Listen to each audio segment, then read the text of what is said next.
Bonsoir à tous. À la une de ce JT, zoom sur la filière bois.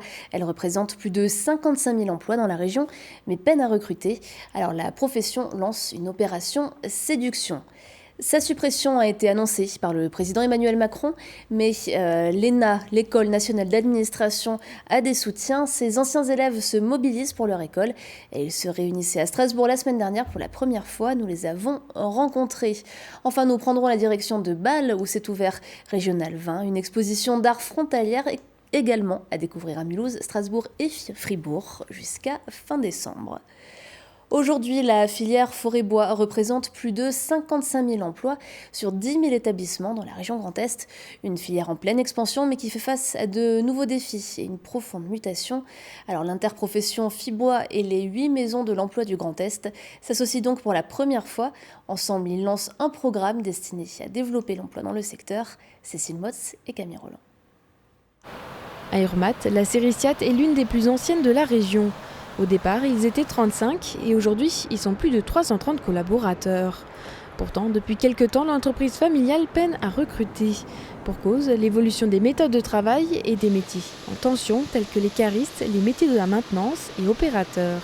C'est ces hommes qui donnent toute la valeur d'une entreprise et automatiquement, nous sommes à la recherche en permanence de former nos équipes. Et donc c'est important pour nous que cette filière, de montrer qu'elle est attractive, qu'elle développe des compétences, que des gens dans plein de métiers peuvent y trouver leur compte et que nous mettons en œuvre des techniques nouvelles, permanentes. Et pour accompagner l'entreprise SIAT, comme une centaine d'autres du secteur, les 8 maisons de l'emploi et de l'interprofession FIBois lancent un programme de mutualisation des données et ressources. L'enjeu, aller chercher la main-d'œuvre adaptée, développer la formation et faciliter la mobilité professionnelle. La filière bois, c'est une évolution à la fois pour l'environnement bas carbone et à la fois pour l'emploi qui est fantastique. Les Jeux Olympiques seront entièrement en bois. Sur Strasbourg, on construit de plus en plus en bois. Et donc, qui dit bois, dit emploi. Et les maisons de l'emploi, leur rôle, c'est de trouver effectivement de nouvelles filières, mais qui permet aussi à des gens qui ne sont pas diplômés ou peu diplômés ou qui habitent dans les fonds de vallée que de trouver un emploi près de chez eux. Et pour nous, c'est fondamental. Et c'est là que nous nous unissons ensemble, Maisons de l'emploi du Grand Est, pour effectivement être en capacité d'apporter aux entreprises un savoir-faire pour trouver des talents de demain. La filière forêt-bois est stratégique dans la région Grand Est avec un territoire forestier riche de 1 860 000 hectares, des entreprises emblématiques et un réseau de structures de formation complet. En France, le secteur représente 400 000 emplois, la région à elle seule pèse 10%. La filière, elle souffre d'une image qui n'est pas mauvaise. Elle souffre d'une image qui lui a collé cette espèce d'étiquette de tradition, d'industrie du passé. Donc cette image-là, il faut évidemment la dépasser. Elle est largement dépassée partout. Quand vous comparez la scierie de la Hallière en bas du Donon avec ce que vous avez ici, vous avez la démonstration de ce qu'est un secteur industriel qui a su s'adapter à l'évolution des technologies pour, de manière générale, coller au marché, coller aux demandes de produits, de matériaux que sont les demandes de nos contemporains. L'image traditionnelle du bûcheron coupant un arbre est donc largement dépassée avec l'arrivée des nouvelles technologies. Et l'industrie du bois doit maintenant savoir attirer et lutter contre les préjugés liés à la profession. Avec 15% des déplacements réalisés à vélo à Strasbourg, la capitale alsacienne est l'agglomération française où le vélo est le plus utilisé. Mais avec l'hiver qui s'installe, la nuit tombe plus tôt et un accessoire manque parfois aux cyclistes, des lumières. Une campagne cycliste brillée sensibilise donc les usagers aux équipements nécessaires à leur sécurité. Un reportage de Cécile Motz.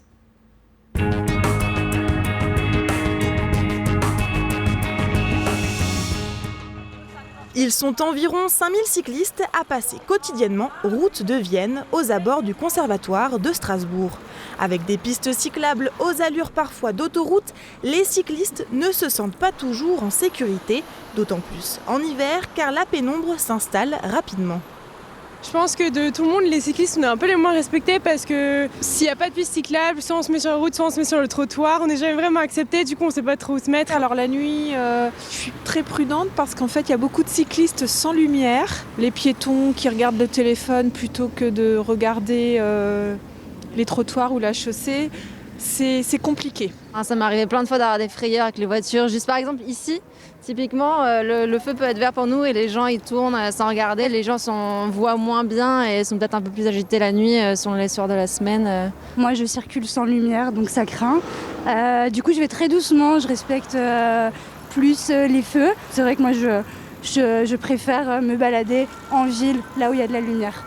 Alors même si l'éclairage public en ville peut laisser penser que l'on est vu des autres, ce n'est pas toujours le cas. Selon le code de la route, 13 équipements sont obligatoires pour la sécurité du cycliste.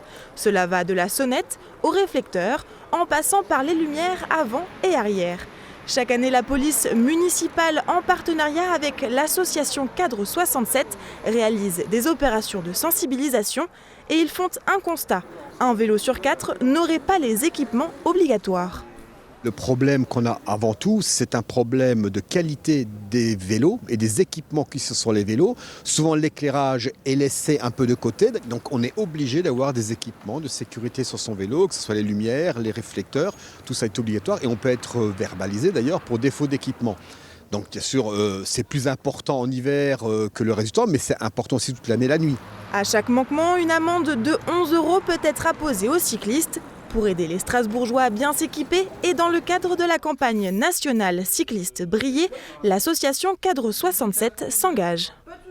Ce que je vous propose aujourd'hui, c'est de vous offrir ces éléments, puisque ça va avec le gravage de votre vélo, à choisir entre ces éléments et le kit lumière, donc avant-arrière de secours si vous n'en avez pas, et puis au hasard, selon votre choix, un élément. Réflecteur, pince-pantalon, bavette arrière pour pas être sale pendant l'hiver.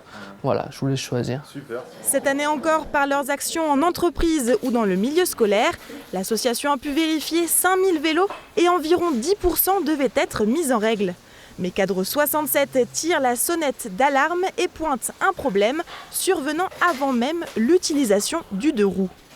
On met un petit peu la pression au niveau de l'État et des collectivités pour rendre cet équipement obligatoire. On ne comprend pas pourquoi aujourd'hui les vélos de ville ne sont pas systématiquement équipés. On ne fait pas les choses pour que ce soit d'office sur le vélo. Donc ça, c'est une première chose qui est importante. Et puis après, il y a tous les éléments de sécurité, la sonnette, les catadiopes pour être vus aussi en latéral, qui doivent obligatoirement être sur le vélo au moment de l'achat. Et malheureusement, encore dans certaines grandes surfaces et des grandes surfaces sportives, ce n'est pas le cas. Tous les éléments ne sont pas vendus, donnés avec le vélo. Obtenir les équipements lumineux peut être une question vitale. Car depuis le début de l'année, 139 accidents impliquant des vélos ont été comptabilisés, dont 5 mortels. Et alors que les trottoirs et pistes cyclables sont de plus en plus embouteillés, entre piétons et nouveaux engins électroniques, c'est à chacun de savoir se faire voir et briller la nuit. C'est une première. La semaine dernière, l'association des anciens élèves de l'ENA organisait son conseil d'administration à Strasbourg. L'occasion pour ces énarques d'affirmer leur attachement à l'école, aujourd'hui menacée de suppression. Plus d'explications avec Adrien Labi.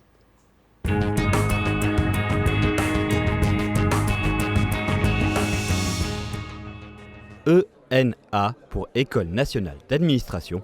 3 lettres qui font la fierté de ceux qui y sont passés, mais sont aussi à la source de beaucoup de fantasmes. Élite des serviteurs de l'État pour les uns, technocrates déconnectés de la réalité pour les autres, les énarques déchaînent les passions. Très critiquée à l'occasion du grand débat, l'école de la haute fonction publique est dans le viseur de la présidence. Emmanuel Macron a annoncé vouloir la supprimer. Suppression pure et simple ou réforme en profondeur, il est encore trop tôt pour le dire, mais l'association des anciens élèves a souhaité manifester son attachement à l'école en tenant son conseil d'administration à Strasbourg sur le site de l'institution. L'école ne sera pas fermée. Simplement, il y a des synergies à trouver entre les différentes écoles de service public, comme l'ont fait d'ailleurs les écoles d'ingénieurs ou les écoles de management. Peut-être que les écoles de service public ont pris un certain retard de ce point de vue-là. Et ce retard, il faut le combler. L'association des anciens élèves n'est pas propriétaire de l'ENA, c'est très clair, mais elle exprime un attachement à travers évidemment tous ses membres. Nous avons réfléchi, nous avons été entendus, reçus par la mission dirigée par Frédéric Thirier qui travaille sur le sujet. Donc nous avons apporté notre pierre à l'édifice et nous espérons que nos propositions seront pour le moins retenues. En effet, supprimer l'ENA ne fera pas disparaître le besoin de former les cadres de la fonction publique. Pour nombre d'anciens élèves, la formation qui y est dispensée demeure adaptée aux besoins de l'État. Le ministère de l'Intérieur, donc c'est vraiment le cœur des métiers de l'État pour l'aspect de gestion de l'ordre public, des relations avec les collectivités, je dirais de la paix sociale de manière générale et du développement économique et du développement des territoires. Donc ce qui est intéressant particulièrement en ayant fait cette école, c'est d'appréhender toutes les politiques publiques et toutes les relations institutionnelles et tous les rouages de l'administration de l'État au sens large. C'est d'une part une école qui forme de manière très très polyvalente et complète à tous les métiers qu'on peut exercer au sein des services de l'État ou du service public de manière générale, et spécifiquement aux fonctions régaliennes, particulièrement celles exercées au sein du ministère de l'Intérieur.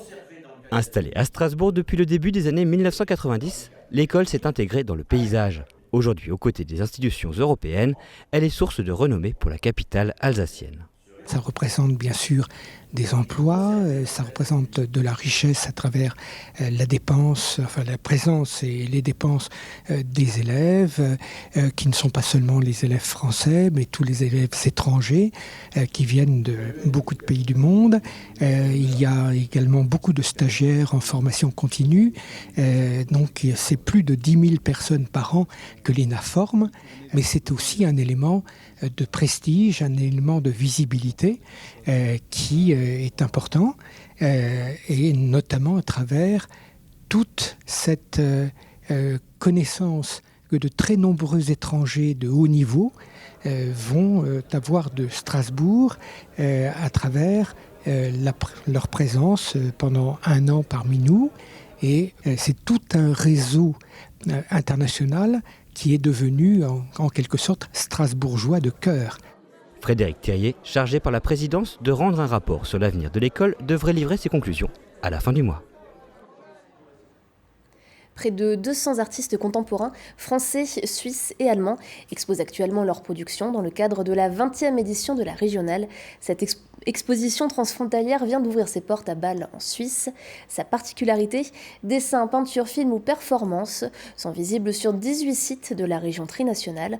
Entre Mulhouse, Strasbourg, Bâle ou Fribourg, les œuvres seront présentées jusqu'au 31 décembre. Fanny Kunz et Vincent Bessières se sont rendus à la Kunsthalle de Bâle pour un avant-goût de ce qui vous attend. La Suisse de l'Ouest, le Pays de Bade et l'Alsace, un territoire d'excellence pour les artistes.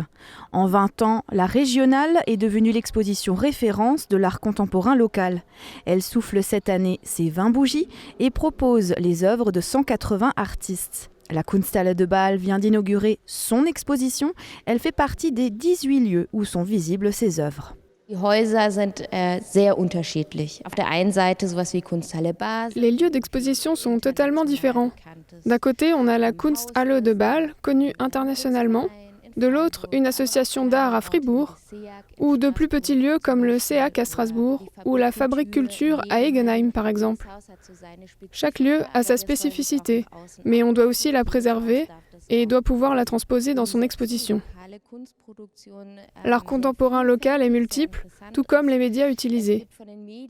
Il y a de la peinture, de la vidéo, de la sculpture, des performances, des concerts. C'est très large. Konzerte, das ist eigentlich sehr breit aufgestellt. Peter Pakesh est cette année le commissaire de l'exposition à la Kunsthalle de Bâle. Ancien directeur du lieu, il offre sa vision de l'art contemporain local, intergénérationnel. Das war natürlich wunderbar, nach 20 Jahren. C'était vraiment merveilleux pour moi de pouvoir jeter un coup d'œil sur l'art contemporain local et de proposer ma propre vision après 20 ans. J'ai donc eu l'idée d'exposer des œuvres d'artistes de moins de 35 ans parmi des artistes de plus de 65 ans et de voir comment cela allait fonctionner.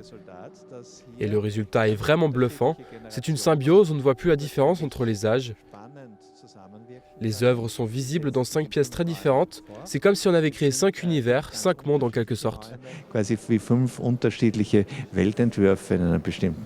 Les différents lieux suisses, allemands et français proposeront le vernissage de leurs propres expositions dans le cadre de la Régionale tout au long de la semaine. Les œuvres seront visibles jusqu'au 19 janvier 2020. Et on finit tout de suite ce journal avec l'image du jour, Oliviane. Alors que les marchés de Noël alsaciens alimentent à nouveau des débats enflammés entre pour et contre sur les réseaux sociaux, on vous propose de fuir les villes. Le parc naturel régional des Vosges du Nord organise lui aussi de multiples animations, mais beaucoup plus nature. Jeudi, ce sera ciné-débat sur le thème du chat sauvage à Wingen-sur-Moder. Samedi, Fauche qui peut, un chantier participatif à Ingvillers, où vous pouvez participer bénévolement à l'entretien des pelouses sèches. Et dimanche, vous aurez même le choix entre le marché du terroir à Niederbronn ou le ciné-débat Marche avec les loups en avant-première à la Castine de Reichshofen.